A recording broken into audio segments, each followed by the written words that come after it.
잠 잘 자는 게 최고예요. 잠 잘 자는 게. 잠 잘 자는 게 맞아. 잠자리 자는 거. 아, 선생님 오셨다. 안녕하세요. 안녕하세요. 잘 지내셨나요? 네. 우리가 이제 기독교 신앙하면 늘 죄의 문제가 제일 심각한 문제라고 얘기하는데 사실은 죄 그러면 부담스럽죠. 인간을 죄인 하면은 또 그것도 무거워요, 우리에게. 그래서 사람들은 죄 소리를 별로 듣고 싶어 하지 않습니다. 인간이 죄라고 하는 얘기 하고 싶어 하지 않는데 그런데도 기독교는 오히려 죄에 대한 이야기를 많이 한단 말이에요, 인간이. 그러니까 원죄 얘기하면은 어떤 사람들은 불편해하죠. 내가 저지르지 않은 죄 때문에 나에게까지 죄의 결과가 미친다고 하는 것이 속상하다라고 말하는데 사실 따지고 보면 나 자신만 돌이켜서 생각해 보더라도 내 속에 악에 기울고 있는 모습들이 분명히 있죠. 네. 어떤 그런 것들이 있어요. 자, 쇠붙이가 자석에 끌리는 것처럼 우리들이 금지된 것에 대한 욕망들이 상당히 많이 있습니다. 하지 말라는 거 하고 싶은 생각이 있잖아요. 맞아요.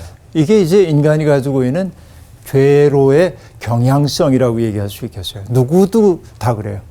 우리가 이 세상에 사는 한 이 세상의 영향을 받지 않을 수가 없어요. 네. 그러니까 나도 모르는 사이에 내가 누군가를 무정하게 대하는 것도 그렇고 어떤 그 이기적으로 다른 사람의 배고픈 사정 같은 거 헤아리지 않고 내 배를 먼저 채우려고 하는 이런 모든 마음들이 그걸 표현할 수 있는 단일한 말이 있다고 하면 뭘까? 신학적으로 얘기하면 원죄라고 해요. 그러니까 원죄의 얘기는 어느 특정한 아담과 하와가 선악과를 따먹었기 때문에 재수 없게 우리에게까지 전가된 게 아니라 아담으로 통칭되고 있는 모든 인간 속에는 육신을 가지고 있기 때문에 죄에 이끌리는 게 있다. 왜냐하면 육신이라고 하는 게 뭐 해야 되지? 뭐 먹어야 돼. 네. 내가 배고프면 남의 배고픈 사정 안 보이잖아요. 네. 내가 편하게 해주고 싶어요. 그렇죠. 내가 육신을 가지고 있기 때문에 내가 욕망을 채우고 싶은 생각이 있어요. 그러니까 욕신을 가지고 있다고 하는 것은 결국은 자기중심성으로 기울 수밖에 없다는 얘기고 이게 악으로의 경향성을 만드는 거라고 볼 수 있습니다. 근데 인간이 영적 존재라고 하는 건 뭐냐면 그것이 인간의 본능적 부분이지만 인간의 인간됨이라고 하는 것은 자기의 본능을 넘어서는 데 있다 하는 얘기입니다. 내가 이제 내 배고프지만은 일화 씨가 점심 못 먹은 거 알면 일화 씨를 위해 내 밥을 나누어 줄 수도 있는 거죠. 이게 뭐냐면은 나 좋을 대로 하지 않음이죠. 이게 죄를 극복해가는 과정이라고 볼 수 있는데 그래야 우리가 영적 존재라고 얘기할 수 있겠죠. 그래서 저는 늘 하는 얘기가 인간의 과제가 있다고 하면 뭐냐? 자기를 넘어서는 데 있다. 이게 정말 죽을 때까지 우리들이 갖고 살아가야 할 요소예요. 내가 옳아, 내가 난 언제나 실수하지 않는 사람이야 이러면 안 돼요. 내가 가지고 있는 지금의 생각이 그릇될 수도 있고 내가 누군가에 대해서 갖고 있던 판단이라고 하는 게 시간이 지나고 나면 내가 잘못됐다고 하는 거 느낄 때도 많이 있고 우리 이런 경험 수도 없이 하잖아요. 정말 좋은 사람처럼 봤는데 시간이 지나다 보면은 그의 난 모르는 모습이 드러나고 실망하고 속상해하고 이런 경험들이 있죠. 또 반대로 저 사람은 정말 인간 말종이야. 상종도 할 수 없는 사람이야. 이렇게 봤는데 나중에 삶의 이야기를 듣고 만나서 이야기를 하다 보니까 좋은 점도 있는 거예요. 발견하지 못했을 뿐이지. 근데 어쨌든 이 종교인들이 볼 때는 인간의 심성이라고 하는 게 참 뒤틀리기 쉽구나라는 거 보여주고 있는데 이게 끝없이 반복되고 있어요. 우리가 육신을 입고 있는 한 계속 벗어나기 어려워. 그런데 중요한 건 뭐냐면은 하나님이 우리에게 육신을 준 것은 죄 지으라고 주신 것이 아니고 죄에 이끌리는 것이 있지만은 그런 육신을 영혼에 의해 지배함으로 육신을 사랑의 도구로 삼을 수 있다면 얼마나 좋겠나. 금방 얘기했기 때문에 이렇게 얘기해 볼까요? 흔히 인간을 삼분법적으로 설명하느라고 영혼, 육 그렇게 얘기하잖아요. 혼, 육. 자, 혼이라는 게 우리가 가지고 있는 이성적 능력 같은 것들, 판단력이라든지 이런 것들이 여기에 속한다고 볼 수 있습니다. 육체라는 게 인간이 가지고 있는 욕망 같은 것들이라고 볼 수 있죠.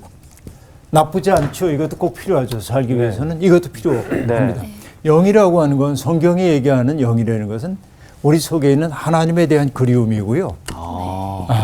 그리움. 하나님에 대한 근원적인 그리움 같은 것들이 영혼과 관련돼요. 우리가 고통스러울 때 하나님하고 얘기하는 건 뭐냐면 그 영에 대한 그리움이 드러나는 거죠. 근데 세상에는 다양한 종류의 삶이 있어요.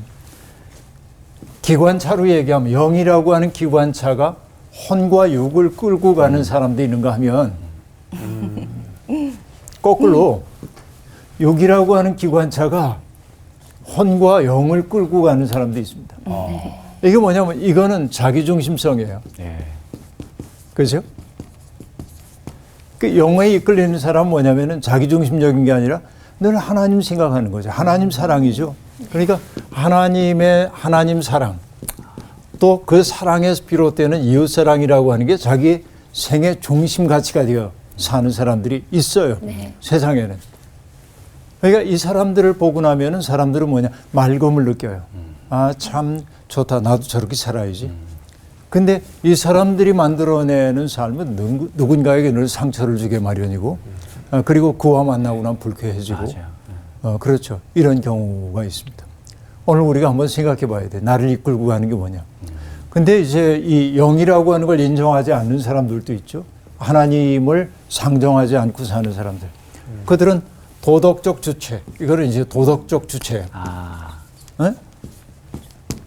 내가 도덕적으로 바른 사람이 되어야지 하는 생각이 욕을 이끌고 가기도 합니다. 그런데 도덕이고 뭐고 없어. 내배 채우는 게 최고야. 이런 사람도 있어요, 세상엔. 어떻게 보면 타락한 인생인데 이런 경우라고 얘기할 수 있겠습니다.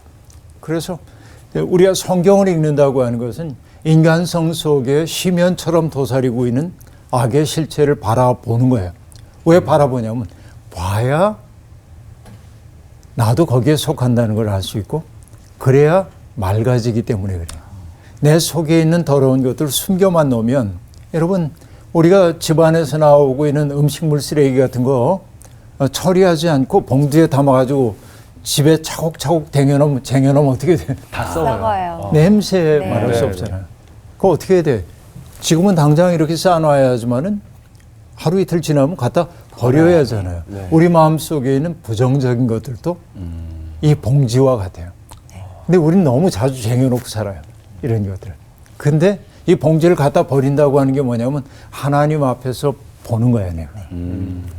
나를 자꾸만 보는 거예요. 성경 공부하는 까닭은 거기에 있습니다. 오늘 수업 예레미야 25강 물가에 심어진 나무처럼. 17장 오늘 공부를 쭉 하게 될 텐데 우리 정훈 학생이 1절부터 4절까지를 먼저 읽어줘 보세요. 유다의 죄는 금강석 끝 철필로 기록되되 그들의 마음판과 그들의 제단 뿔에 새겨졌거늘 그들의 자녀가 높은 언덕 위 푸른 나무 곁에 있는 그 제단들과 아세라들을 생각하도다. 들에 있는 나의 산아, 내 온 영토의 죄로 말미암아 내가 내 재산과 내 모든 보물과 산당들로 노략을 당하게 하리니 내가 내게 준 내 기업에서 내 손을 뗄 것이며 또 내가 너로 하여금 너의 알지 못하는 땅에서 내 원수를 섬기게 하리니 이는 너희가 내 노를 맹렬하게 하여 영원히 타는 불을 일으켰습니다. 네, 이건 어떤 특정한 개인의 죄만을 얘기하는 게 아니고 유다라고 하는 공동체가 저지르고 있는 죄에 대한 얘기를 지금 하고 있습니다. 자, 개인으로서의 난 맑은 사람인지 몰라도 그가 속해 있는 공동체가 막지 않으면 나 또한 맑게 살기가 매우 어려운 게 사실입니다. 옛날에 여러분 노래 작은 연못이라는 노래 들어본 적 있나요? 좋아했어요. 그죠? 깊은 산 오솔길 옆 아주 작은 연못에 지금은 아무것도 살지 않아요. 그러나 아주 옛날 그 연못엔 예쁜 붕어 2마리가 살았어요. 동요예요? 그런데 동요인가요? 노래인데요? 노래 동요 아니에요? 동요 아니에요? 네. 한번 찾아보세요. 알겠습니다. 붕어 2마리가 살았는데 그 둘이 서로 싸웠어요. 그래서 그 중에 하나가 죽었어요. 아이고. 그러자 물도 따라 썩어 들어가. 그 물을 먹고 사는 다른 살아있는 붕어도 죽을 수밖에 없죠. 그래서 그 연못은 지금은 아무것도 살지 않아. 그 노래 기가 막힌 노래입니다. 네, 기가 막힌 내용을 그렇게 담고 있는데, 그러니까 우리는 내가 막고자 해도 내가 속해 있는 집단이 막지 않으면은 나 또한 거기에 물들기 쉽다라고 하는 건데, 여기 유다의 죄를 지금 얘기하고 있는데 그 죄가 얼마나 심각하냐면 금강석 끝 철필로 기록되었대. 여러분, 금강석 다이아몬드 철필로 기록되었어요. 이게 문학적 수사이죠. 지워지지 않는 거예요. 그들의 죄가 얼마나 이게 그 심각한지 정말 그 마음판에 고질병처럼 되어버리고 말하다. 그뿐만 아니라 그들의 제단불에 새겨졌건을 하고 말합니다. 제단불이라는 게 뭐냐면 희생제물에 피를 바르는 것이거든요. 네. 제단에 네 군데 이렇게 있는 제단불이에요. 근데 거기에도 죄가 새겨져 있대. 다시 얘기하면 뭐예요? 세상을 맑게 정화해야 하는 종교조차도 타락했다. 그 얘기예요. 그러니까 그들의 죄가 얼마나 심각한지 금강석 끝 철필로 기록되었고 제단불에까지 그렇게 돼서 그 세대는 물론이고 자녀 세대들까지 우상을 숭배하는 일에 인이박이고 말한단 말이죠. 그렇게 말합니다. 산과 언덕의 푸른 나무 곁에 있는 제단과 아세라들을 그들은 섬기게 되었다고 그렇게 얘기하고 있습니다. 그래서 하나님이 그들에게 죄값을 치르게 만드는 거예요. 너희들에게 속했다고 너희가 생각했던 모든 재산과 보물이 약탈당할 거고, 너희들이 그렇게 금과 옥자처럼 여겼던 산당들도 동일한 운명을 겪게 될 거고, 하나님이 너희에게 주었던 내 기업에서 내 손을 떼게 할 거다. 그 기업이 이제는 더 이상 너희에게 속하지 않게 된다. 그래서 하나님의 백성으로 일컬음을 받은 그 백성들이 이제는 이방 땅에서 오히려 우상들을 섬기는 전락한 자리에 갈 수밖에 없다라고 하는 얘기입니다. 그래서 뭐냐, 5절부터 보면은 주님을 멀리하고 사는 사람들, 그러니까 하나님이 아니라 사람을 의지하는 사람에게 내리는 저주에 대한 이야기가 여기 등장하고 있는데, 예. 우리 5절부터 8절 라운 씨가 읽어줘 보세요. 네. 여호와께서 이와 같이 말씀하시니라. 무릇 사람을 믿으며 육신으로 그의 힘을 삼고 마음이 여호와에게서 떠난 그 사람은 저주를 받을 것이라. 그는 사막의 떨기나무 같아서 좋은 일이 오는 것을 보지 못하고 광야 간조한 곳, 건건한 땅, 사람이 살지 않는 땅에 살리라. 그러나 무릇 여호와를 의지하며 여호와를 의뢰하는 그 사람은 복을 받을 것이라.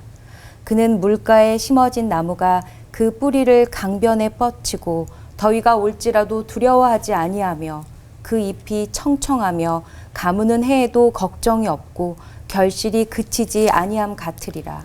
네, 두 가지 삶이 여기 대조되고 있는데요. 하나는 무릇 사람을 믿으며 육신을 자기 힘으로 삼고 사는 사람. 다시 얘기하면은 금방 얘기했던 것처럼 이 자기의 욕망, 나 좋을 대로 하고 싶은 자기중심성, 이것을 자기의 인생의 원리로 붙들고 사는 사람에게는 저주가 내리게 될 텐데, 그 저주라고 하는 게 결국 뭐야? 사막의 떨기나무 신세가 될 거다라고 얘기하고 있는데요. 네. 떨기나무 하면 여러분 떠오르는 사건이 하나 있죠. 모세. 네. 모세가 하나님의 부름을 받았을 때 떨기나무에서 부름을 받습니다. 그런데 떨기나무라고 하는 게 참 재미나는 게, 여러분 떨기나무는요 큰 나무로 자라지 못합니다. 그러니까 우리로 얘기하면 개나리 같은 그런 종류라고 보면 돼요. 네. 작아요. 근데 광야 건조한 땅에 살고 있기 때문에 잘 자랄 수도 없고, 그 다음에 뭐예요? 광야는 건조한 땅이니까 네. 건기가 지속되면 바짝 마를 거 아니에요. 네. 안에 물기도 네. 없고. 그러다 보면 뭐예요? 서로 바람이 불고 뜨거운 해가 내려찌고, 그러면 이렇게 서로 이렇게 이 나무 그 줄기끼리 이렇게 하다가 자연 발화되기도 하고 호로록 사라져요. 근데 아무도 몰라요. 그러니까 사막의 떨기나무 신세가 된다는 건 뭐냐면 바로 그런 운명, 존재 그 자체를 사람들에게 인정받지 못하는 그런 현실이 되어버리고 만다 하고 말합니다. 그리고 그들이 살게 될 곳이 어디라고 말하냐면 소금기가 많아가지고 살 수 없는 땅. 뭔가 곡식을 심을 수도 없는 곳. 그러니까 정말 척박한 곳이 그들의 삶이 될 거라고 얘기를 하고 있습니다. 따지고 보면요, 이렇게 자기의 욕망을 따라 사는 사람 주변에는 사람들이 몰려가기 싫어요. 이게 여러분 생각해 보세요. 이렇게 맑게 다른 사람을 중심으로 사는 사람과 살고 싶어요? 이 사람과 살고 싶어요? 저 사람이요. 저 사람이요. 저 사람은 저 사람이 좋습니다. 네. 그죠? 누구나 그렇죠. 네. 가만히 생각해 보면 우리 삶이라는 게 그래요. 내가 누군가를 판단할 때 생각해 봐요. 내가 누군가와 더불어 살아야 한다면 이 사람과 살고 싶을까? 이 사람과 살고 싶을까? 생각해 보면 답이 나와요. 답이 있어요. 네. 답이 있죠, 언제나. 네. 그러니까 이런 사람과 만나고 나면 내가 맑아지고 네. 깊어지고 내가 쉬는 것 같고, 그래서 뭐냐면 저런 사람은 내게 안식일처럼 느껴지는 사람. 네. 그런 사람이 있잖아요. 네. 그런데 이렇게 이런 사람과 만나고 나면 피곤해. 정말 힘들어요. 네. 힘들어요. 근데 네. 그러니까 사막 간조한 땅 떨기나무 신세 이 얘기는 뭐냐면은 우리가 살게 되는 인정의 사막, 외로움의 사막, 두려움의 사막, 그런 거 아니에요? 결국 자기 욕망을 따라 살고 있는 사람들은 타자들을 혹은 이웃들을 사랑의 대상으로 보지 못하기 때문에 언제나 이용할 수 있는 수단으로 삼기 때문에 어떤 의구심을 가지고 있냐면 저 사람도 날 이용해 먹으려고 할 거야. 이 생각이 늘 있기 때문에 뭐냐? 그들과 나 사이에는 언제나 이 사막과 같은 땅이 있을 수밖에 없는 거죠. 그 얘기가 여기에 반복되어 등장하고 있습니다. 그러나 반대로 뭐라고 합니까? 주님을 믿고 의지하는 사람이 받는 복은 이렇게 얘기합니다. 물가에 심어진 나무가 그 뿌리를 강변에 뻗치고 더위가 올지라도 두려워하지 아니하며 그 잎이 청청하며 가무는 해에도 걱정이 없고 결실이 그치지 아니함 같으니라 라고 얘기합니다. 자, 떨기나무 인생과 대조가 되고 있어요. 주님을 믿고 의지하는 사람들, 그러니까 주님께 내 삶의 우선권을 넘겨드리고 사는 사람, 나 좋을 때로가 아니라 그분이 기뻐하시는 일을 내가 기뻐하는 일로 삼고 사는 사람은 당장에는 어리석어 보이는지 몰라도 사실은 그 뿌리를 깊게 물가에 내리고 사는 것과 마찬가지여서 인생의 가뭄이 찾아온다고 해도 메마르는 법이 없다라고 얘기합니다. 이게 중요해요. 내 뿌리를 어디에 내리고 사느냐라고 하는 거. 자기 속에 진액이 마르는 것 같은 고통을 겪지 않게 될 거다라고 얘기합니다. 자, 하나님을 신뢰한다고 하는 것은 무엇이겠습니까? 자기의 마음속에 자기를 샘으로 여기지 않는 삶이에요. 하나님을 내 인생의 샘으로 여기고 사는 사람이 진짜 희망의 사람이라고 얘기할 수 있겠습니다. 내 속에 있는 마르지 않는 샘, 바로 그것이 하나님에 대한 신뢰인 것이죠. 네. 예수님도 말씀하셨습니다. 수가성우물가의 여인과 대화할 때 여기서 길어오르는 물을 마시면 다시 목마를 거야, 누구나 다. 그러나 내가 내게 주는 물을 마시면은 영원히 목마르지 않을 거다. 왜냐하면 그 사람 속에서 솟아나오는 샘물이 될 것이기 때문에. living water. 살아있는 샘물이 되기 때문에. 그러니까 우리 속에 우물이 하나 생겨야 돼.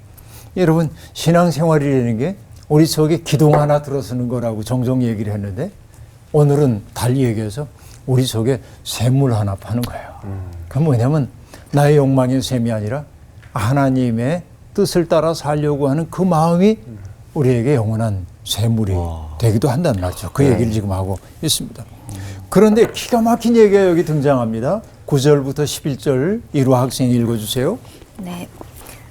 만물보다 거짓되고 심히 부패한 것은 마음이라 누가 능히 이를 알리요마는 나 여호와는 심장을 살피며 폐부를 시험하고 각각 그의 행위와 그의 행실대로 보응하나니 불의로 치부하는 자는 자고 새가 낳지 아니한 알을 품음 같아서 그의 중년에 그것이 떠나겠고 마침내 어리석은 자가 되리라.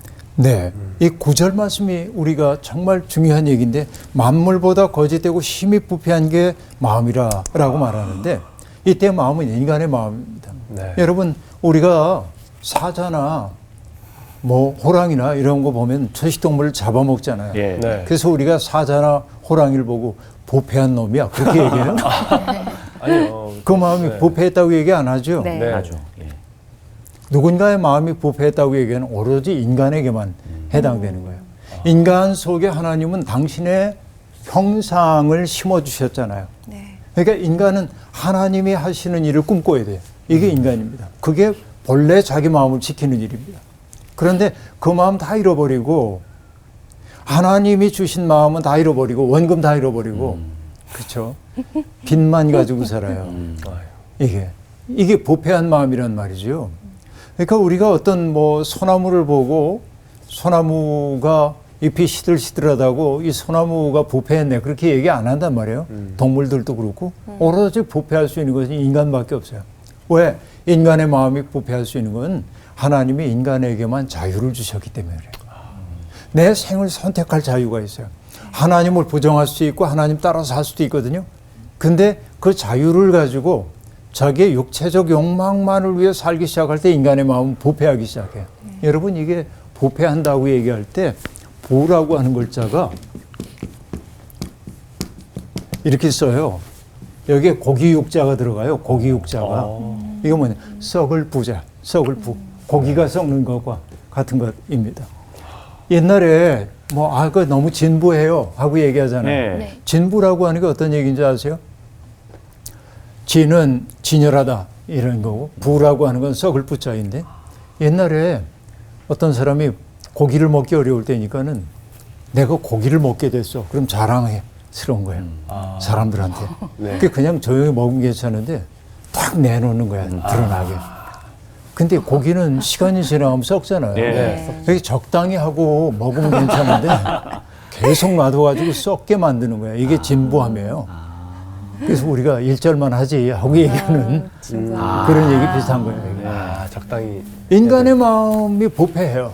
왜냐하면 하나님의 형상이 없을 때 그렇게 부패한다 하는 얘기입니다. 결국은 인간에게 하나님이 자유를 주셨는데 그 자유의지를 가지고 자기 욕망만을 위해 선택하게 될 때 자기를 강화하기 위해서 그 자유를 사용하게 될 때 인간의 영혼은 썩도록 돼 있다. 이게 예레미야가 우리에게 들려주는 얘기예요. 그러니까 썩은 마음은 뭐냐? 하나님의 마음이 뭔지 알아차리지 못해요. 그렇죠. 그리고 무정한 사람이 되기 시작해요. 달리 얘기하면 누군가의 아픔에 공감할 줄 모르는 사람이 돼요. 이게 부패한 마음이에요. 그래서 만물보다 부패한 것이 인간의 마음이라. 여러분 여기 이제 패라고 얘기하는 것도 이렇게 되잖아요. 우리 패배했다 할 때 네. 이제 패를 쓰잖아요. 근데 저 패라고 하는 글자도 깨뜨리다, 손상되다 그런 뜻도 있어요. 그러니까 부패 그러면 썩고 손상된 마음. 하나님의 형상이 내 속에 주어졌는데 이게 다 썩어버렸어요. 손상되었어. 그때 우리가 무능한 사람이 되는데 뭐에 무능하냐면 이웃사랑할 수 없어요. 하나님 경외할 수 없어요. 예레미야는 이걸 통찰하고 있는 거예요. 만물보다 심히 부패한 게 인간의 마음이라 하고 얘기합니다. 그런데 여러분 하나님은 인간의 그 마음을 꿰뚫어 보시는 분이란 말이죠. 뭐라고 얘기합니까? 심장과 폐부를 살핀다고 얘기를 하고 있는데요. 그렇죠? 이게 정말 중요합니다. 10절에 보니까 나 여호와는 심장을 살피며 폐부를 시험한다. 심장은 지성의 자리라고 얘기할 수 있고요. 폐부는 콩팥을 뜻하는데 네. 의지의 자리라고 얘기할 수 있어요. 양심입니다. 네. 그러니까 하나님은 인간의 생각을 꿰뚫어 보고 계시고 그가 의지하는 바를 꿰뚫어 보시는 분이라고 얘기를 하고 있습니다. 그렇기 때문에 내가 제 아무리 근사한 말로 치장을 한다고 해도 하나님은 이미 알고 계신 거예요. 여러분 저도 자식을 키워보니까 뭘 하냐면 애가 뻔한 거짓말을 하는 거를 자기는 그럴듯하게 한다고 생각하는데 부모 눈엔 다 보여. 네. 그래요 안 그래요? 보입니다. 보이죠 네. 그게 다. 속아주는 거죠 그냥. 근데 부모는 가끔 속아주죠. 네. 네. 그걸 속아줘요 일부러. 근데 아이는 감쪽같이 속였어. 아주 해피해 한단 말이에요. 네. 그 어리석은 거예요. 하나님을 속일 수 있다고 생각하면 안 됩니다. 우리도. 그런데 우리는 뭐냐면은 사람들을 속이고 다 속였다고 스스로 즐거워하는데요. 하나님은 반드시 그가 한 대로 갚아주시는데 그래서 극단적인 예가 하나 등장하고 있는데 불의로 재산을 모은 사람은 중년에 떠나간다는데 어떻게 떠나간다고 얘기하냐면 자고새, 자고새의 운명 얘기를 하고 있습니다. 예. 자고새가 낳지 아니한 알을 품은 같아서 그의 중년에 그것이 떠나겠고 여러분 여기 뭐 자고새라는 게 꿩과에 속한 새로 매출하기 비슷한 건데 우리로 얘기하면은 탕란하고 있는 새들을 생각해 보면 되겠어요. 탕란의 대상, 탕란이 뭔지 알죠? 탕란? 남의 둥지에다 알라놓고 뻐꾸기 같은. 그렇지. 네. 남의 둥지에 알라놓고 그리고 진짜 그 둥지의 주인의 알은 밖으로 다 내던져 버리고 그래서 그 둥지의 주인이 남의 알을 품잖아요. 그리고 얘가 깨어나면 뭐예요? 자기 새끼인 줄 알고 죽어라고 갖다 먹여주는 거예요. 그렇죠? 네. 이게 정말 자연이 잔인하다는 느낌이 들 때가 있는데 어떨 때 보면은 뭐 여기 붉은 머리 오목눈이 같은 거 우리가 뱁새라고 얘기하는 그런 거나 휘파람새나 이런 게 자기보다 더 큰 새끼 입에다가 벌레를 넣어두느라고 이런 거 보는데 기가 막힌 얘기죠. 자고새가 키껏 키워놨더니 새끼 떠나는 것처럼 내가 내 거라고 생각했던 그게 그렇게 소중하게 여기던 것들이 사라질 거다. 망해가지고 사라지기도 하고요. 몸이 아파서 사라지기도 하고요. 다양한 모습으로 사라지게 될 거라고 얘기를 하고 있습니다. 기가 막힌 현실 인식입니다. 그리고 나서 이제 12절부터 16절까지 쭉 얘기가 등장하는데 예레미야가 이스라엘의 소망이신 하나님 앞에 이제 기도하는 거예요. 하나님이 상황이 이러하지만 역사의 상황이 이러하지만은 하나님이 우리를 버리지 말아달라고 얘기를 하면서 13절에 보면 이런 말이 나와요. 이스라엘의 소망이신 여호와여 무릇 주를 버리는 자는 다 수치를 당할 것이라 무릇 여호와를 떠나는 자는 흙의 기록이 되오리니 이는 생수의 근원이신 여호와를 버림이니이다. 이렇게 말하는데요. 흙에 기록된다는 말이 어떤 의미일까요? 죽는다는 얘기. 그렇죠. 그런 얘기예요. 죽은 자들의 처소에 등록된다라고 하는 말입니다. 그렇죠. 그러니까 주님을 버리는 사람들은 수치를 당할 거고 죽음이라고 하는 운명을 피할 수가 없을 것이라고 얘기를 하고 있습니다. 그들이 그런 운명인 까닭이 뭐예요? 생수의 근원이신 하나님을 버렸기 때문이래요. 그러니까 인간은 자 우리가 욕을 위해서는 늘 우리가 뭘 해야 되냐면은 육체를 위해서는 먹어야 하고 그죠? 음식을 먹어야 하고 네. 잠을 자야 하고 그죠? 이게 어떻게 보면은 육신을 위한 양식이라고 볼 수 있습니다. 근데 영을 살리는 것은 어떻게 해야 영이 살죠? 그게 간단하게 얘기하면 기도하고. 하나님 예배해야 되고 네. 근데 이것만으로 끝나지 않고 사실은 영을 위한 가장 귀한 음식이 뭐냐면 보람이거든요. 보람. 인간은 보람을 먹고 사는 존재예요. 내가 하고 있는 일이 보람 있다고 느낄 때 우리들은 지금 내가 어렵지만 그래도 보람이 있기 때문에 충분히 그 어려움을 이겨낼 수가 있습니다. 근데 보람이라는 것은 언제 오죠? 어떨 때 옵니까? 예를 들어서 공희 씨가 어려움에 처했어요. 네. 아무도 돌봐줄 생각이 없어요. 근데 너무 가슴이 아팠어요. 그래서 공의라고 하는 존재가 나에게 구체적으로 뭔가를 요구하지 않았지만 그러나 고통받는 그의 존재는 나에게 묻고 있어요. 하나님이 너를 통해 하시려는 일이 있을 것 같아 라고 얘기한단 말이에요. 그래서 공희 씨의 어려움을 덜어주기 위해 내가 뭔가를 했어요. 네. 그 어려움을 풀어주는 그때 내가 느끼는 게 뭐예요? 하나님 저를 이렇게 사용해 주셔서 감사합니다. 보람이죠.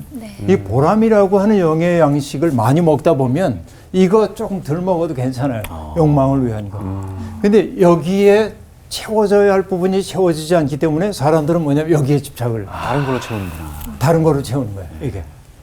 그래서 정말 그 누군가의 필요에 응답하는 보람을 먹고 사는 사람들은 남들이 갖고 있는 뭐 명품 이런 거 남들이 소유하고 누리는 그것들 별로 부러워 안 해요. 왜? 이미 여기에서 넉넉하게 내 속이 채워졌기 때문에. 그래서 미안한 얘기지만 여기에만 집착하는 사람들을 보면 여기 이 창고가 너무 비어 있을 때가 많아요. 이 창고를 먼저 채워야 돼요. 우리들이. 보람 창고를 네. 채워야겠네요. 보람 창고를 창고 채워야 돼요. 괜찮네. 보람 창고, 예. 보람 창고를 채워야 돼요. 그래야 내 속이 든든해져요. 근데 이제 이게 결국은 주님을 그렇게 버리고 나면은 흙에 기록될 거고 결국 그 삶은 생수의 근원이신 여호와를 버림으로 그런 거죠. 그러니까 여러분, 그러나 우리가 살다 보면 하나님 믿는다고 해서 우리가 불행한 일 전혀 안 겪나요? 아니잖아요. 우리도 불행한 일 겪고 환난을 당하기도 해요. 그런데 하나님을 믿는 사람들에게는 불행한 일이라는 게 닥쳐와도 여러분, 불행한 일 이거 좋아하는 사람 아무도 없어요. 네. 네. 불행을 원하는 사람 아무도 없어요. 그러나 원하지 않지만 오기도 하잖아요. 네. 그럼 우리는 가급적 뭐 하려고 그럽니까? 빨리 떨쳐버리려고 그래요. 빨리 가. 누군가의 도움을 통해서 빨리 떨쳐버리려고 하는 거예요. 근데 잘 안 돼. 그때 원망이 생겨요. 아니, 왜 이러한 씨가 날 안 도와주는 거야? 왜 정훈 씨가 날 안 도와줘? 원망이 생기기 시작해요. 그런데 이 불행한 일이 찾아왔을 때 하나님을 믿는 사람들은 뭘 해야 되냐면, 또 오셨네요. 반갑지 않은 손님인데 또 오셨어. 이 손님이 왔어. 또 오셨군요. 그리고 뭐냐면은 어쨌든 이 불행이 왜 왔을까 생각하면서 딱 해야 될 게 뭐냐면 이 일이 내게 주고 있는 복이 뭘까? 네. 혹시 이 일이 내게 어떤 복을 주는 거 아닐까? 화가 생각해 붙게 보는 거예요. 네. 그렇죠? 네. 그 얘기죠. 그래서 뭔가 깨달음이 오는 거예요. 내 삶이 뭔가 잘못됐구나. 깨달음 같은 것들이 오고 이런 방식으로 살면 안 되겠네. 내가 너무 무정했어. 이런 것들을 느껴요. 이것이 내게 일으켜준 이건 씁쓸해. 누구도 싫어해요. 네. 그러나 왔을 때는 우리가 측심으로 해야 되는 게 뭐냐면 쓰리군. 그러나 이게 내게 가져온 복이 뭘까? 한 번쯤 생각하고 그래서 그 복을 깨달을 때 나는 이걸 뭐라고 얘기하냐면 이것은 그림자죠. 그늘이죠. 우리 인생에 생긴 그림자이고 그늘이죠. 네. 검은 그늘이에요. 나를 확 덮어요. 근데 이게 이 속에서 이걸 찾고 하나님의 은총의 계기를 찾아내면 이게 흰 그늘로 바뀐다. 흰 그늘. 흰 그늘. 다시 얘기하면 뭐냐면은 어두운 것이 나를 사로잡지 못해요. 근데 나는 뭐냐 그늘을 아는 사람이야. 그래서 나온 씨가 어려움을 겪는 걸 보면 도울 수 있어. 얼마나 어려울까. 그래서 신앙생활의 길이라는 건 뭐냐면 검은 그늘을 흰 그늘로 바꿔가는 과정이에요. 끝없이 우리의 생 속에서. 이게 잘 산다고 하는 말의 의미라고 얘기할 수 있겠습니다. 근데 여러분 보면은 사람들이 하나님이 당장 눈앞에 보이지 않으니까 빈정거려요. 하나님이 어디 있어? 하나님이 말씀으로만 위협하지 뭐 별것도 아니지 않냐? 뭐 어디 위협한다면 위협한 대로 한번 되게 해보시지. 여러분 제가 말투를 쌍스럽게 한 것처럼 보이는데 새번역 성서가 15절을 그렇게 번역했어요. 15절을 그렇게 번역을 해놨거든요. 15절 이제 여호와의 말씀이 어디 있느냐 이제 임하게 할지어다 이렇게 말해요. 주님께서는 말씀으로만 위협하시지 별것도 아니지 않느냐 어디 위협한 대로 되게 해보시지 이렇게 말하는 거예요. 이게 인간의 어리석음이라고 볼 수 있습니다. 결국은 그런 어리석은 말들을 하는 사람 다 망하게 될 거라고 얘기를 하고 있고요. 네. 그 다음에 이제는 마지막 단락에 와가지고 굉장히 중요한 얘기를 하나 하고 있는데 안식일을 거룩하게 지키라는 얘기가 19절부터 27절까지 등장하고 있는데요. 네. 우리 24절부터 25절까지만 공희 씨가 읽어주세요. 네. 여호와의 말씀이니라 너희가 만일 삼가 나를 순종하여 안식일에 짐을 지고 이 성문으로 들어오지 아니하며 안식일을 거룩히 하여 어떤 일이라도 하지 아니하면 다윗의 왕위에 앉아 있는 왕들과 고관들이 병과 말을 타고 이 성문으로 들어오되 그들과 유다 모든 백성과 예루살렘 주민들이 함께 그리할 것이요 이 성은 영원히 있을 것이며. 네, 거기까지 보죠. 네. 네. 어떤 얘기냐면 유다 왕들이 출입하는 평민의 문과 예루살렘 문에 서가지고 전하라는 거예요. 생명을 얻기를 원하면 안식일에 어떤 짐도 지지 말아라. 짐을 지고 성문에 들어오지 말아라. 안식일에 일하지 말아라 라고 얘기합니다. 네. 뜬금없어요. 앞에 얘기하고 전혀 맥락이 닿지 않는 것 같아요. 자, 근데 맥락이 안 닿는 게 아닙니다. 보면은 그들이 뭘 버렸죠? 생수의 근원이신 분을 버렸어요. 네. 네. 뭘 위해서? 자기 욕망을 위해서. 안식일이란, 안식은 결국 뭘 뜻하는 거죠? 하나님이 6일 동안 세상을 창조하시고 일회째 되는 날 쉬셨다라고 하는 거죠. 네. 우리가 안식일을 지킨다고 하는 건 뭐죠? 나의 시간을 하나님의 시간 속에 드리는 넣는 거예요. 그래서 어떤 분은 안식일을 뭐라고 얘기하냐면 시간 속의 성소라고 얘기해서 시간 속의 성소예요. 그래서 사람들은 이제 안식일이라는 게 이제 그 개념으로 보면 토요일이지만 우리로 하면 주일인데 네. 네. 주일이죠. 그러니까 월, 화, 수, 목, 금, 토 그리고 주일이 요 끝에 달려 있잖아요. 네. 주일이든 안식일이든. 그러나 안식일의 정신이라는 게 뭐냐면은 주일이 여기에 있는 거예요. 월, 화, 수, 목, 금, 토에 영향을 미쳐야 돼. 이게 안식일의 정신이고 주일의 정신입니다. 이 주일이라는 건 뭐죠? 주님의 날이잖아요. 네. 그리스도의 부활의 능력을 우리가 재현하는 날이 주일이잖아요. 네. 네. 그러니까 이 날이 우리들에겐 뭐냐면은 이래 동안 땀을 흘리면서 살면서 내 욕망을 위해 살지만은 주일날이 되면은 내 욕망을 하나님 앞에 내려놓고 내가 가야 할 길이 무엇인지를 다시 여쭙고 내가 잃어버렸던 내 속에 힘을 얻는 생기를 되찾는 날이잖아요. 그러니까 여기에서 이스라엘의 죄를 얘기하면서 안식일 얘기를 하고 있는 까닭은 뜬금없이 계명 지키라는 얘기가 아니고 여기에서 이 삶으로 돌이키기 위해서 해야 할 첫 번째 조치가 뭐냐면은 하나님 앞에서 겸손하게 모든 걸 내려놓고 하나님의 창조의 리듬에 따라 사는 연습을 하려는 거예요. 이게 굉장히 중요한 얘기입니다.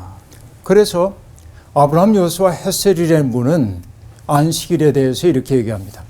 우리는 한 주의 엿새 동안은 땅에서 이윤을 짜내며 이 세계와 씨름하지만 안식일에는 영혼 속에 새겨진 영혼의 씨앗을 각별히 보살핀다. 그렇게 말하고 있습니다. 그러니까 내 영혼에 심겨진 하나님의 형상이라고 하는 씨앗을 돌보지 않는 거예요. 사람들이 육체 때문에. 그런데 안식일 날, 우리로 얘기하면 주일날이면 네. 내 속에 심겨진 영혼의 씨앗을 보살피고 물을 주는 날이란 말이죠. 근데 그 물을 주었던 그 날이 나의 일상의 삶인 월요일부터 토요일까지의 삶에 영향을 미치도록 살아야 된다는 얘기죠. 그러니까 육을 따라 살던 삶이 영을 따라 삶은 삶으로 전환하기 위한 첫 단계로 하나님의 리듬에 순종하는 삶을 살기 시작해야 한다. 이게 이제 하나의 그 처방전이에요. 처방전. 이걸 지키는 게 좀 시작이라는 거예요. 결국 그렇게 되게 될 때 왕들이 병거와 군마를 타고 대신들을 거느리고 성문 안으로 들어오게 될 거고 도성 안에 그렇게 많은 사람들이 이제는 아름답게 살게 될 거고 사방에서 수많은 사람들이 번제물과 희생제물 가지고 와 성전에 와서 예배를 드리게 될 거라는 겁니다. 바로 이걸 지금 시작해야 된다는 거예요. 네. 그러니까 중요한 것은 뭐예요? 내 삶을 하나님이 내 속에 베풀어 줬던 그 영혼을 아름답게 가꾸어 가기 위해서 육체를 따라가고 있었던 나의 삶의 방식을 전환해야 하는데 그 첫 단계로 뭐냐면은 하나님의 창조의 리듬 속에 나를 맡기는 여기에서 이 안식일로 얘기하고 있는데 우리로 얘기하면 주일의 마음을 품어야 한다. 이게 회복의 시작이다라고 하는 얘기입니다. 네. 오늘 수업 여기서 마칠게요. 고맙습니다. 시간이 순삭. 진짜 이제 끝났네. 난 정말 오늘 오면서 매니저한테 그랬거든. 나 주일은 차열이 형 안 할래 이제. 그래도 네. 이 선생님한테 이런 말씀을 들으니까 확고해집니다. 야. 저는 저 네. 영혼요 기차가 너무 인상적이었어요. 진짜 뭐가 제일 우선에 있어서 기차로 끌고 가느냐에 따라서 너무 다른 길을 갈 것 같아요. 맞아. 기관사가. 네, 그래서 저 얘기가 참 마음에 남네요. 그러니까 그 인생의 뿌리를 어디에 내릴 것인가. 네. 굉장히 와닿았는데 그 말씀하신 것처럼 영원히 목마르지 않는 그 샘 속에 내가 뿌리를 내리면 비교하지도 않고 그리고 보람 쪽에 창고를 더 내가 채울 수 있지 않을까. 보람창고. 네, 보람 창고. 보람창고. 네. 그런 생각이 좀 들었습니다. 오늘. 네, 보람창고 채우러 가요? 네, 보람창고 보람창고 가득 채웁시다. 그러니까요. 네. 채워야 돼. 마시고 채우자. 이번 주 퀴즈입니다. 다윗이 유다의 왕이 되자 아브넬이 이스라엘의 왕으로 삼은 사람은 누구인가요? 1번 므낫세, 2번 무비보셋, 3번 이스보셋. 정답을 아시는 분은 CBS 성사학당 홈페이지와 성사학당 카카오 채널을 이용하시면 됩니다. 선정되신 분들에게는 대한성서공회에서 발행한 성경 통독을 위한 최고의 자습서 성경 2.0 성사학당 선생님들의 저서 중 하나를 드립니다.